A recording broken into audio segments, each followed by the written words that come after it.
Todas as condições estão prontas para a manifestação do Anticristo, conforme delineado nos versículos 6 a 8 de 2 Tessalonicenses. Agora compreenda o que está limitando sua revelação, permitindo que ele se manifeste no momento apropriado. O enigma da iniquidade já está em movimento, mas o que atualmente impede sua plena revelação persistirá até que seja removido, abrindo o caminho para a revelação do ímpio, a quem o Senhor Jesus derrotará, com o sopro emitido de sua boca e tornando-se nulo pela aparência de seu advento atual. O Espírito Santo desempenha o papel de uma força que retém a completa manifestação das trevas na terra, principalmente devido à presença dos crentes, os filhos de Deus. No entanto, o iminente arrebatamento indicará o término do ministério do Espírito Santo na terra, pois ele é o obstáculo que impede a revelação do Anticristo. Após o arrebatamento, abrir-se-á o caminho para a plena exposição das atividades das trevas e das forças demoníacas, já que o Anticristo será revelado. As perturbações sem precedentes que presenciamos agora são apenas um prelúdio para o caos que se seguirá, e o Anticristo causará a divulgação completa de suas ações. O Anticristo, ao ser revelado, proporcionará aos irmãos todas as condições necessárias para a manifestação completa de suas maquinações. As circunstâncias para a revelação do Anticristo já estão estabelecidas, como o apóstolo Paulo explicou aos crentes tessalonicenses. Um pré-requisito essencial para a manifestação do Anticristo é a prevalência do mistério da iniquidade entre as pessoas. Ele deixou claro que esse mistério já estava em operação durante o seu tempo. Se este mistério da iniquidade estava presente na época de Paulo, servindo como um indicador da iminente revelação do Anticristo, então devemos reconhecer que todas as condições necessárias para a revelação do Anticristo estão atualmente em vigor. A iniquidade tem crescido de maneira exponencial, ao longo dos anos, culminando em nosso tempo presente. Aqueles que cedem às ondas generalizadas de pecado nesta geração inevitavelmente se tornarão alvos do Anticristo. Atualmente, testemunhamos uma elevada prevalência de iniquidade na sociedade, onde diversas comunidades estão promulgando leis e políticas que contradizem os mandamentos e a vontade de Deus. As pessoas estão prontamente acolhendo e obedecendo a essas normas, glorificando o pecado. Enquanto a justiça é condenada, os justos frequentemente se sentem impelidos a se esconder, enquanto os injustos exibem orgulhosamente sua iniquidade moral. Valores que anteriormente eram defendidos por diversas nações estão sendo consistentemente abandonados, dando origem a uma geração que audaciosamente se entrega ao pecado quando este é aceito e celebrado. Essas tendências inequivocamente indicam que o Anticristo está pronto para ser revelado. O Anticristo está vivo hoje, conforme 1 João 2, 18, 19. Filhinhos, é o último tempo, e como vocês ouviram dizer que o Anticristo virá, agora muitos anticristos têm surgido. Por isso reconhecemos que é a última hora. Eles saíram de nós, mas não eram dos nossos, pois, se fossem dos nossos, teriam permanecido conosco. O fato de terem saído mostra que nenhum deles era dos nossos. Se fossem realmente parte de nós, certamente teriam permanecido conosco, mas saíram para que fossem manifestados que não eram verdadeiramente dos nossos. A Bíblia faz menção do Anticristo que será revelado nos últimos dias, antes do início da grande tribulação. Atualmente há debate sobre se o Anticristo está vivo e já presente no mundo, aguardando o momento de sua completa manifestação. Independentemente de sua atual existência, não podemos afirmar com certeza. Tudo o que sabemos das Escrituras é que o Anticristo virá, e o seu espírito está ativamente presente hoje, como indicado em 2 Tessalonicenses 2:7. Pois o mistério da iniquidade já está em ação, restando apenas que seja afastado quem o está impedindo, até que seja removido do caminho. O mistério da ilegalidade está progressivamente avançando no mundo. Aquilo que agora nos restringe será removido, preparando assim o caminho para o Anticristo. Os sinais de sua iminente chegada são evidentes, e seu espírito está ativamente moldando o mundo para sua vinda a esta terra. Um simples exemplo ilustra que estamos caminhando em direção à chegada do Anticristo. O impacto de seu governo na Terra se reflete em várias igrejas nos países ocidentais. Observa-se uma tendência dentro das igrejas ocidentais de se afastarem da Bíblia, abandonando as verdades bíblicas como padrão. Em muitas dessas igrejas, as citações de cristãos já não são consideradas a autoridade suprema. Em vez disso, a autoridade é buscada no mundo, na cultura, na sociedade e, em última instância, em si mesmas. Desejos lascivos revelam o que está ocorrendo em algumas igrejas, com lobos em pele de cordeiro tentando redefinir as verdades bíblicas e os princípios para se adequar ao mundo. Já afirmei isso antes e repito. Acredito fundamentalmente que existem ministros de igrejas hoje que encorajariam sua congregação a aceitar a marca da besta, caso fosse apresentada hoje. A razão pela qual afirmo isso é porque algumas igrejas atualmente se conformam literalmente com o mundo, adotando o que a sociedade faz. Essa igreja e sua liderança seguem o que a sociedade adota e aceitam, contrariando os princípios bíblicos. A Bíblia nos alerta sobre o caminho que estamos trilhando, movendo-nos em direção a um tempo em que a sociedade aceitará a marca do Anticristo.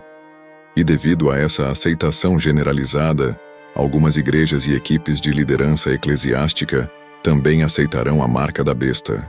Já é possível observar um padrão emergindo em algumas igrejas. Como crentes, é imperativo despertarmos para perceber como o espírito do Anticristo está se manifestando em algumas igrejas hoje. Satanás está enviando lobos em pele de cordeiro para infiltrar-se e influenciar negativamente a orientação dessas comunidades de fé. Na igreja, Satanás está infiltrando cristãos falsos. A igreja segue o que a sociedade faz, e a liderança eclesiástica dessa igreja adota os mesmos padrões da sociedade. A maior ameaça à igreja hoje não vem de fora, mas sim de dentro dela. Repetidamente no Novo Testamento, somos alertados sobre a presença de lobos em pele de cordeiro, que agem e falam como se fossem verdadeiramente os que se dizem crentes em Cristo, mas são falsos. Apresentam-se e se expressam como autênticos seguidores de Cristo, embora sejam na verdade lobos disfarçados em pele de cordeiro. Em Atos 20, 29 e 30, Paulo alerta sobre a chegada de lobos cruéis após sua partida, que não pouparão o rebanho. De maneira similar, em Mateus 7,15, há um aviso para ter cautela com os falsos profetas que se aproximam em pele de cordeiro, apesar de suas intenções enganosas. No entanto, interiormente, revelam-se lobos vorazes, um alerta presente na Bíblia sobre esses cavalos de Troia. A expressão refere-se a algo aparentemente benigno, mas que, na realidade, esconde intenções prejudiciais. Para entender melhor, um cavalo de Troia é uma estratégia usada pelos gregos durante a Guerra de Troia. Consistia em um enorme cavalo de madeira oco, construído para obter entrada em Troia. Os troianos, enganados, consideraram o cavalo como uma oferta de paz para seus deuses e, como símbolo de sua vitória, o puxaram para dentro das muralhas depois de um longo cerco. Na cidade, os troianos não perceberam que os gregos haviam ocultado um grupo seleto de soldados dentro do cavalo.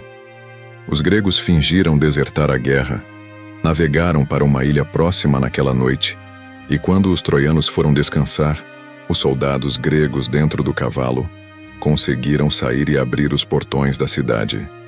Isso permitiu a entrada do restante do exército grego, que navegou de volta sob a cobertura da noite, pegando os troianos de surpresa. No meio da noite, os gregos conseguiram finalmente conquistar Troia. Atualmente, o termo cavalo de Troia é usado para descrever uma estratégia enganadora ou traiçoeira. A expressão cavalo de Troia continua a ser utilizada para descrever qualquer tipo de engano ou estratagema que envolve persuadir um alvo a permitir a entrada de um inimigo em um local seguro. Isso se aplica diretamente ao conceito das roupas de ovelhas e lobos, que são essencialmente cavalos de Troia. Este é um dos truques enganosos de Satanás, visando iludir os crentes ao permitir que seus falsos profetas ingressem nas igrejas. Como comunidade de fé, É crucial que não sejamos pegos desprevenidos e que não demos ouvidos a tais artimanhas. Evite prestar atenção aos falsos profetas na igreja que buscam afastá-lo ainda mais da Bíblia. Não ceda às vozes que tentam colocar suas próprias opiniões e pensamentos acima das Escrituras. Evite ouvir ministros que se deixam moldar pela sociedade, pois, como seguidores de Cristo, seus pontos de vista e crenças precisam ser moldados pela Palavra de Deus. Nossas igrejas não devem ser influenciadas pelo mundo. A Bíblia claramente adverte contra o espírito de conformidade. O anticristo está manifestamente operando neste mundo, e isso fica evidente pela atmosfera hostil em relação à Palavra de Deus. Esse fenômeno ocorre por meio de duas abordagens distintas. A primeira delas, como mencionei anteriormente, se dá através de lobos em pele de cordeiro, que redefinem as verdades bíblicas, distorcendo as Escrituras. A segunda abordagem envolve a completa remoção da Bíblia. Meu avô compartilhou comigo que durante sua época escolar na América, era comum encontrar a Bíblia nas salas de aula. A presença de Bíblias em salas de aula era algo rotineiro em sua geração. Ele até mencionou que, anos atrás, ao viajar para os Estados Unidos, encontrava uma Bíblia em cada quarto de hotel onde se hospedava. No entanto, ele expressou preocupação de que o espírito do anticristo está ganhando cada vez mais força nos dias atuais.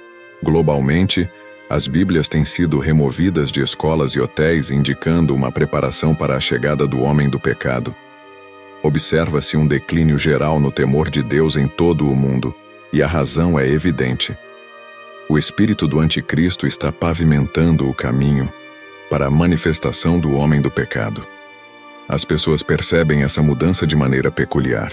A ideia é que, quando o anticristo surgir, ele terá que reformular significativamente o mundo para efetuar uma grande mudança em seu funcionamento.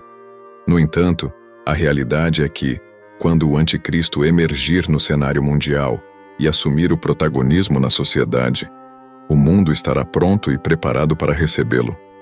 Basta observar a tendência geral da sociedade para perceber que estamos nos últimos dias, conforme mencionados por Jesus. Em Mateus 24, nos versículos 3 ou 8, encontramos a narrativa de Jesus enquanto estava sentado no Monte das Oliveiras. Seus discípulos se aproximaram dele em particular, perguntando sobre o momento e os sinais de sua vinda e do fim dos tempos. Jesus respondeu alertando-os a ficarem atentos para não serem enganados, pois muitos surgiriam em seu nome, alegando ser o Messias e enganando muitos. Ele mencionou a ocorrência de guerras e rumores de guerras, mas enfatizou que não deveriam se alarmar, pois esses eventos eram apenas o começo das dores de parto. Jesus prosseguiu falando sobre nação, se levantando contra nação, reino contra reino, e a presença de fomes e terremotos em vários lugares. Esses eventos, segundo ele, são apenas o início das aflições. Diante desse cenário, observamos sinais de engano no mundo, de conflitos e de tensões entre nações. Não estamos testemunhando apenas conflitos entre reinos, mas também observamos a ocorrência de fomes e terremotos em diversas regiões. A ascensão do anticristo parece iminente, e não seria surpreendente se ele estivesse atualmente vivo em algum lugar do mundo, se preparando para assumir o centro do palco. O espírito do anticristo está ativo no mundo, tornando-se cada vez mais audacioso. Sua influência está crescendo, e é notável como seu espírito se torna mais corajoso a cada dia que passa. Fica evidente que o anticristo está exercendo uma influência encorajadora, conforme se esforça para se manifestar. Reinterpretar as Escrituras não é a prerrogativa de uma igreja específica. Embora as igrejas possam começar com integridade, ao longo do tempo, podem se desviar para a apostasia. A autoridade não reside em uma pessoa, seja pastor ou ministro, pois estes podem desviar-se da fé e começar a ensinar de maneira equivocada. A verdadeira autoridade repousa na palavra de Deus. O padrão e a proteção primários contra o engano são encontrados nas Escrituras. Portanto, é crucial ler e buscar a orientação contida na palavra de Deus. Deus os abençoe.